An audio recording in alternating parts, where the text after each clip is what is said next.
Malakas. Day 2, Shinjuku. Ang lakas ng ulan. Libre almusal. Kailangan ko lang hanapin kung saan ako mag-aalmusal. May binigay sa aming stab. So let's go. Imagine 3 days ka lang sa Japan, di ba? Tapos yung 2 araw uulan. Ano gagawin mo? Sabi niya gray building. Okay. Ito yun, ito gray building ah. Ayoko magkamali, ang taas ng hagdan eh.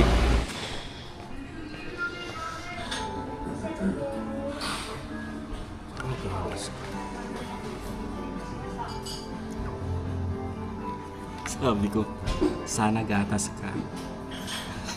Baka pag ganun ko, ketchup. Tingnan niyo ah.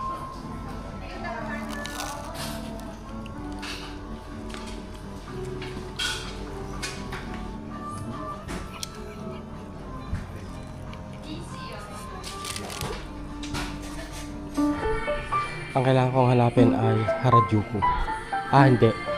JR Shinjuku Station. Kung hindi ko ikakat yung pagtingin ko ng mga direction, yung naliligaw ako, babalik ako. Tapos kung saan ako nakakarating, sobrang haba ng video. Miski kayo malilito.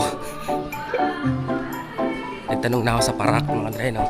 Yung parak dito mabait, hindi katulad sa atin. Natatakot ka.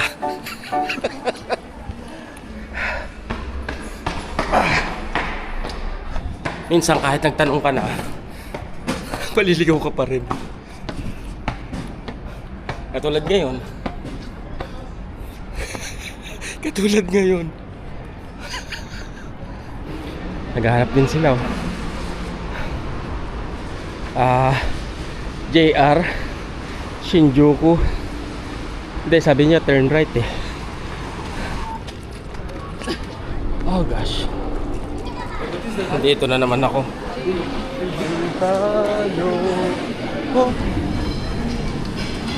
Sabi niya doon daw ako. Dito nga pa. Track 14.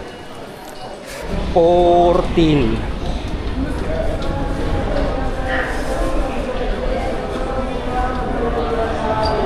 yan eh.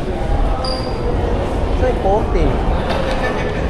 Doon ako nalilito eh. Biglang nawawala yung 14. Ito 14. Saan na pupunta pagka 14? Okay. Ito. Biglang nawawala yung number.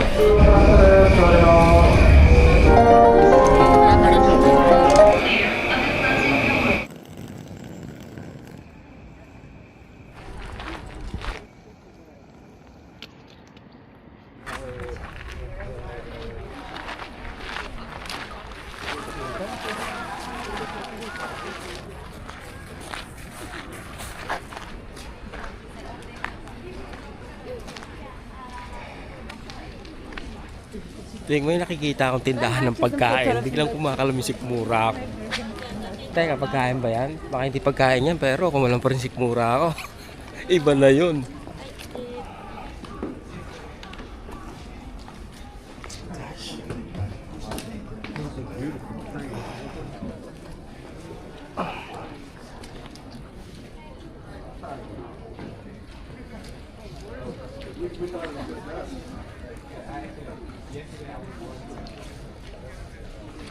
Kasama ba to sa parte ng Japan na gusto niyo makita?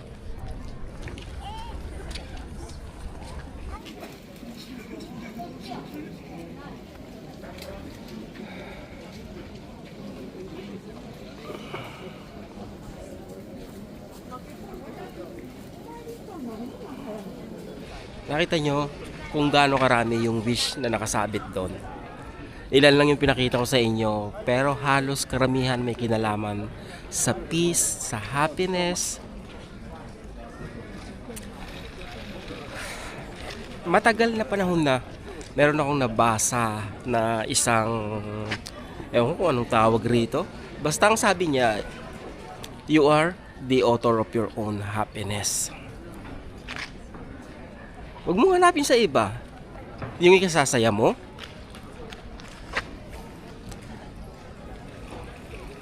Dahil ikaw lang yung makakapagbigay nun sa sarili mo.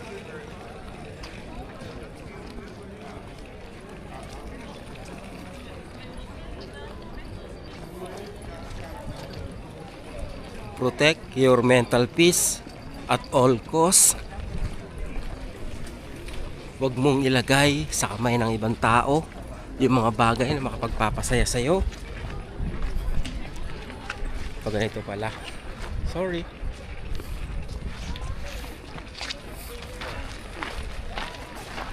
Siguro yun yung dalawang pinaka-importanting bagay na na-realize ko. Mas maaga pa sa buhay ko, mga dreno. Kasi, I don't know, somewhere along the way, yung pwedeng yung taong nagpapasaya sa'yo ngayon, darating kayo sa point na kung saan bibigyan kanya ng disappointment. At pag dumating yung oras na yon, you know, nandun na yung kumbaga, wala ka ng peace of mind. Mahabang istorya. Basta mahalaga, enjoy every moment. Kasi lahat ng to pansamantala lang. Ang ganda ng panahon, ang ganda ng lugar. Alam niyo kung ano pinakamaganda sa lahat? Yung tourist ka sa isang lugar at hindi mo maiisip na lalamangan ka ng tao sa paligid mo. Mahirap mahanap yan sa isang lugar, no? And I think Japan is yung isa sa lugar na kung saan napakaganda ng experience. Punta ka sa kung saan man lugar, magtanong ka kung saan papunta yung ganito. May contact siyang taxi, may contact siyang sasakyan para magkakitaan ka. Hindi naman sa hindi naman sa respect the hassle, oo. Pero yung dahil tourist ka and parang in-prison na yon to take advantage of you, that is something na minsan mahirap lunukin para sa isang turista, 'di ba? Oo, turista ka, but it doesn't mean na dapat ganunin ka. Just saying. Saan yung palabas, ate? Saan yung palabas?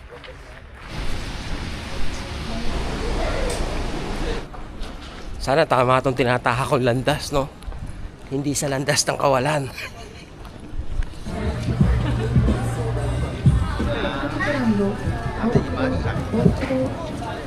Alam niyo yung pinakasikat na boba dun sa yung Sinputang? Meron dito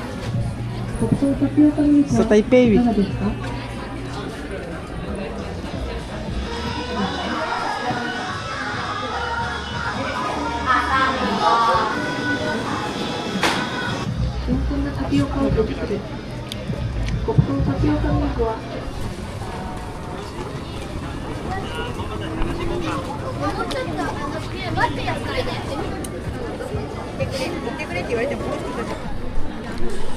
Lamig. Kailangan kong bumili ng jacket.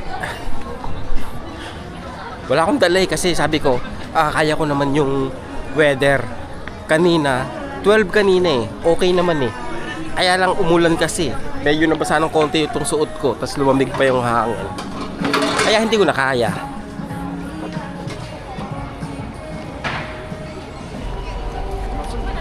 Ito pala yung sikat na Takeshita Street, mga Andre, no? Yan, papasok dyan. Yung binilihan ko na ito. Yan lang yun. Isang street lang. 400 meters ang sabi ni Google Map. Tatry ko sana, kaya lang ang lalaki naman. Hindi ko maubos. Uy!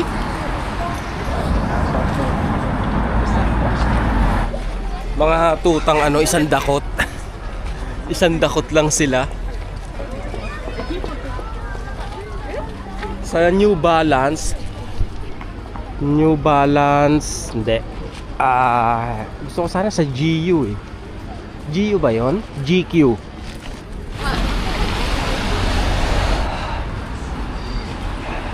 Jordan, 21,000. Aray ko. Ay, hindi na jacket. Nakakita ko ng Jordan na jacket. 21,000. Aray ko.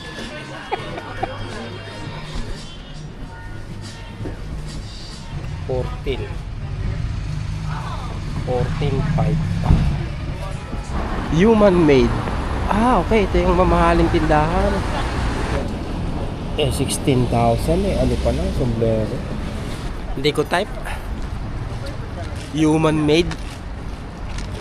Hindi ko type yung presyo. Type ko yung ano niya.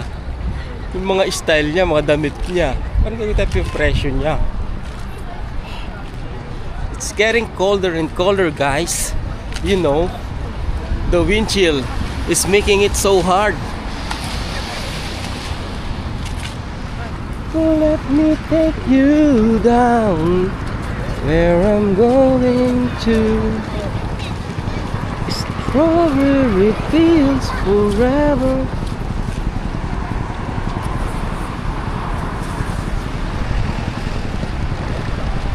Galing rito, lalakarin ko na lang papunta sa Shibuya crossing.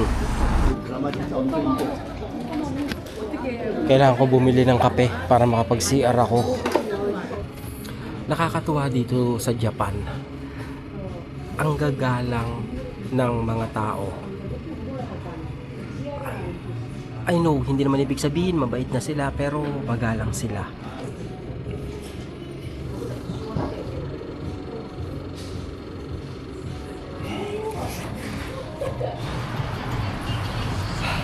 Tuloy ang paglalakad. Maambon pa rin. Kailangan ko makahanap ng bibilhan ng sweater. Sana yung abot kaya. Ang sarap maglakad-lakad. Kanina dun sa temple, ang sarap maglakad na to the point na parang naisip ko lang, hindi ko yata na-imagine yung sarili ko na kaya kong gawin to kung 70 years old na ako o kung 65 years old na ako. Nasa tamang daan ba ako?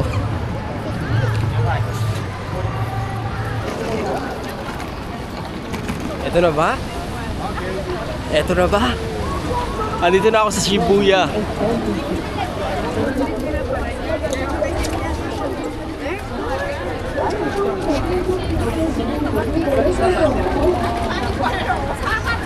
Grabe, di ba?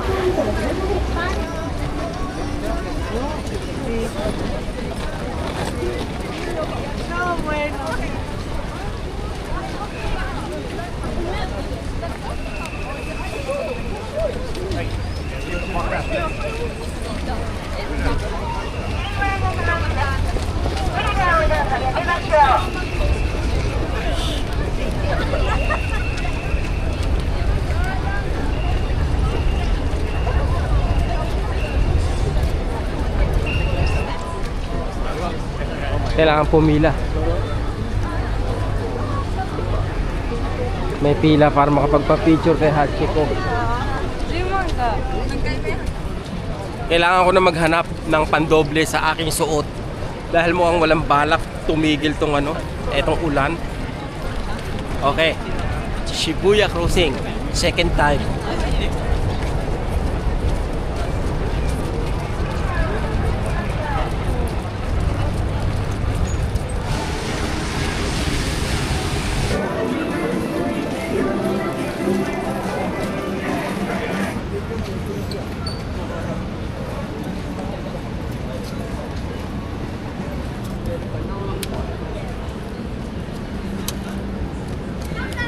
Tapos ibalin ko rito.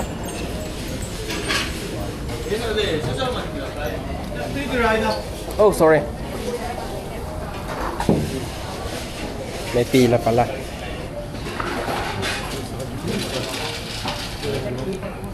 Hindi ko maubos, ang laki. Sayang, ang sarap pa naman. Ang galing. Kasi o-order ka dito sa labas. Pagpasok mo sa loob, pila ka lang, antayin mo para paupuin ka nila. Kamakura. Pag pinaupo ka nila, antayin mo lang order mo. That's it. Kaya lang sobrang laki ng ano, ng serving pala ng ano nila. Ng anong tawag yan? Ramen. Tapos nag-o-offer pa sila ng extra large. Ano yun? Panghigante na. Gosh, basa pa. Basang-basa pa. Third floor, man. Now, I feel warmer. Masarap na maggala. Kasi, hindi na ako masyadong nilalamig. Yun lang, basa pa rin yung sapatos ko. Pero, balik muna ako sa hotel. Kasi alas 2 na rin naman. Pahinga muna ako. Tapos mamayang gabi uli o mamayang hapon.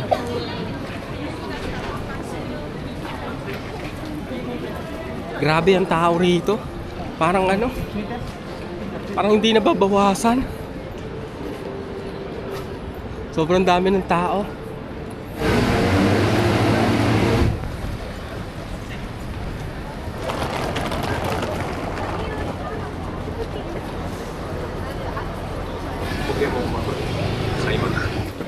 Nandito na naman tayo. Oh gosh. Wala rito. Kailangan ko may mapagtanungan. Wala akong makitang JR line.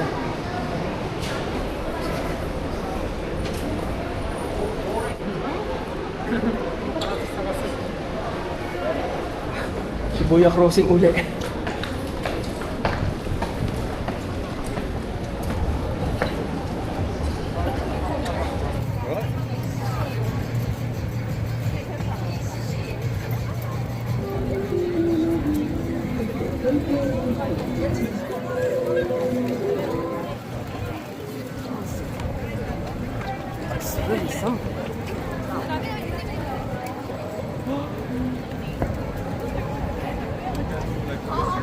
Onto the train tracks.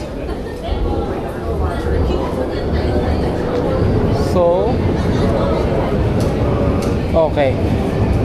Eto. Tayo sa 1. Taas.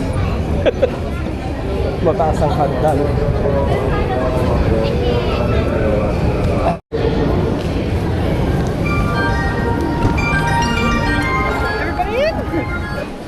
San ba ako nun? Central East? Tama ba?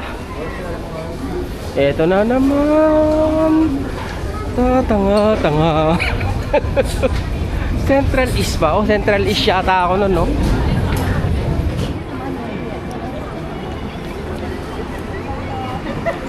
I survived. Nakita ko naman agad yung tamang labasan.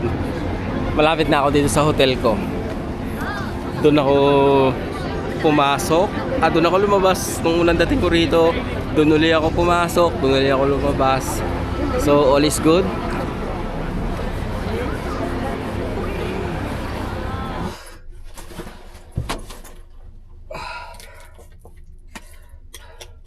Buti na lang. Meron akong kakampi rito.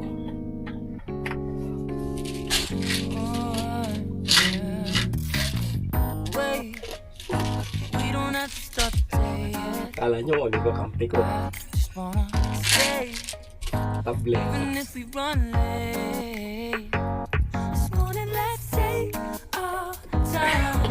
Hindi ko alam kung okay lang step na ako. Sobrang dami. Baka mapit ng tao sa nila. What's the rush?